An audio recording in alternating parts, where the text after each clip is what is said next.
दोस्तों, इस दुनिया से जो इंसान चला जाता है, जिस इंसान का इंतकाल हो जाता है, वो कभी लौटकर नहीं आता। लेकिन आज हम आपको एक ऐसे आदमी का वाकया बताने वाले हैं जो मरने के 35 साल बाद जिंदा हो गया। आखिर वो आदमी कैसे जिंदा हुआ, वो हम आपको वीडियो में बताएंगे। लेकिन उससे पहले अगर आपने वीडियो को लाइक नहीं किया है तो लाइक कर दें और चैनल को सब्सक्राइब भी कर लें। दोस्तों, एक आदमी एक वाकया बयान करता है कि कुछ दिनों पहले की बात है, मेरी गाड़ी के टायर का पंचर हो गया तो मैं रास्ते में आने वाली पंचर की दुकान पर रुक गया। रात के 10 बज चुके थे। उस वक्त एक ही लड़का पंचर लगाने के लिए वहां मौजूद था। मुझसे पहले भी एक शख्स वहां पर मौजूद था जिसकी गाड़ी का भी टायर पंचर हो गया था और लड़का पंचर लगा रहा था। मैं अपनी गाड़ी में से निकलकर वहां पर कुर्सी पर बैठ गया। इस दुकान का बूढ़ा मालिक भी वहां पर बैठकर हुक्का पी रहा था। हुक्के को देखते हुए मेरी तबीयत अचानक बेचैन होने लगी। मैंने कहा, चच्चा मजा आ गया, क्या मैं भी एक आध दम लगा लूं?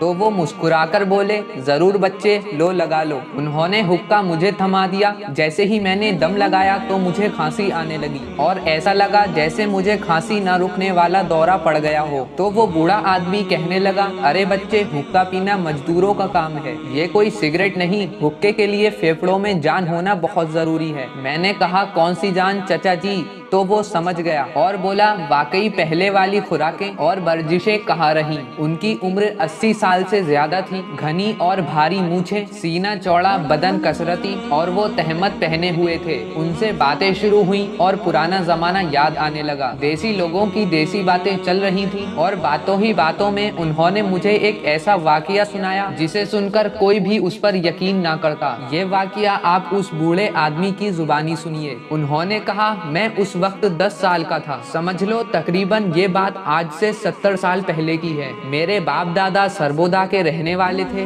अल्लाह की शान देखो, मेरे दादा की उम्र 100 साल थी जब उन्होंने मुझे ये वाकया सुनाया था। वाकया ये था कि वहाँ के जमींदारों ने कुआं खुदवाने के लिए कुछ मजदूर बुलाए जो कि कई रोज तक उनके खेतों में कुएं की खुदाई कर रहे थे। कुआं काफी गहरा हो गया और पानी निकलने ही वाला था कि एक दिन अचानक कुएं की एक तरफ से मिट्टी खिसक गई और मट्टी कुएं के अंदर गिर गई और मजदूर उसके नीचे दब गया। बाकी मजदूरों ने शोर मचाया कि एक मजदूर जमीन तले दब गया है। फिर मट्टी निकालकर इस मजदूर को निकालने की कोशिश की गई, लेकिन जब काफी खुदाई करने के बावजूद भी वो मजदूर ना मिला तो उन्हें लगा शायद मजदूर अब जमीन के अंदर चला गया होगा। इसलिए उन्होंने कुएं में मट्टी डालकर उसको दोबारा बंद कर दिया, क्योंकि अब वहाँ पर कुआं नहीं खोदा जा सकता था और ना ही उसको खाली छोड़ा जा सकता था, ताकि कोई आदमी अनजाने में उसमें ना गिर सके। ऐसे ही जिंदगी का पहिया चलता रहा और 20 से 30 साल बाद जो जमींदार कुआं खुदवा रहे थे उनकी मौत हो गई। उनके बेटों ने जमीन का बंटवारा किया और अपने अपने हिस्से की जमीन बेच दी। अब जिन्होंने इस जमीन को लिया था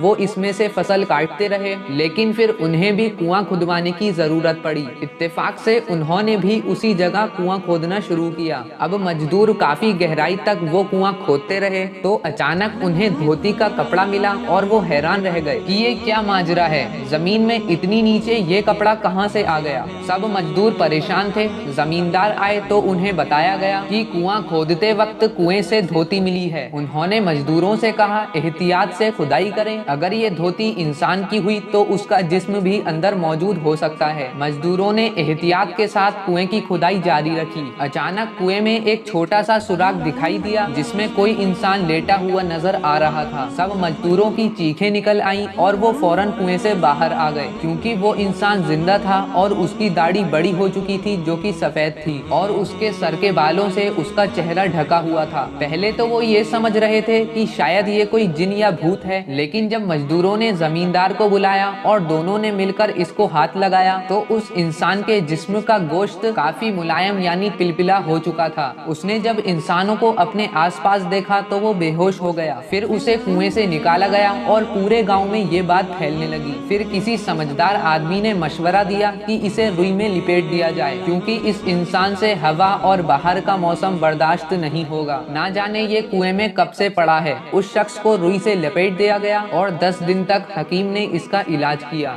उसको रुई में दूध लगाकर चटाया जाता था। 10 दिन बाद जब वो आदमी काफी हद तक होश में आ गया तब उस आदमी ने बताया कि बहुत साल पहले की बात है कि यहाँ कुआं खोदने के लिए मट्टी निकाली गई और एक तरफ से मट्टी बैठने की वजह से मैं उसके अंदर दब गया था। पुराने लोगों से पूछताछ की गई तो एक बूढ़ा आदमी मिल गया जो उस हादसे के वक्त वहां मौजूद था। हाँ, उस वक्त एक ऐसा वाकया हुआ था। उस वक्त मंजूर हुसैन नाम का मजदूर गायब हो गया था। लेकिन ये कैसे हो सकता है? 35 साल तक मट्टी के तले दबा हुआ इंसान जिंदा हो। जिंदा रहने के लिए तो हवा, पानी और खुराक की जरूरत होती है। उस आदमी ने सुना तो उसने कहा, मैं ही मंजूर हुसैन हूँ। बस ये अल्लाह की शान है जो पत्थरों में भी कीड़ों को रिस्क अता फरमाता है और मुझे भी मट्टी के तले रिस्क पहुँचाया है। मुझे नहीं मालूम कि मैं कितने साल से इस मट्टी के नीचे दबा हुआ हूँ, लेकिन मुझे इस बात का इल्म जरूर है कि मैं कभी किसी रात भूखा नहीं सोया और ना ही मुझे वक्त गुजरने का इल्म है। मैं रोजाना ये देखता था कि एक गाय सुबह मेरे पास आती थी और मैं उसका दूध पी लेता था। वो दिन में एक बार आया करती थी, जिसके बाद मैं अल्लाह का शुक्र अदा करता था। और आज ये अल्लाह की शान देखिए कि मैं वापस दुनिया में आ गया हूँ। इस वाक़ये के 10 साल बाद तक मंजूर और जिंदा रहा और उसके बाद उसका इंतकाल हो गया। बुजुर्गों ने बताया कि इस वाक़ये को गुजरे हुए तकरीबन 200 साल हो गए हैं। प्यारे दोस्तों, बेशक ये हमारा ईमान है कि अल्लाह जो चाहे वो कर सकता है और हमारा ये ईमान है कि अल्लाह जब चाहे जिसे चाहे जिंदा करे और जब चाहे जिसे चाहे उसकी जान वापस ले ले। तो प्यारे दोस्तों, इस वाक़ये के बारे में आपकी क्या राय है नीचे कमेंट बॉक्स में जरूर बताएं। तो आज की वीडियो में बस इतना ही। मिलते हैं इंशाअल्लाह एक और नई वीडियो के साथ। तब तक के लिए अल्लाह हाफिज।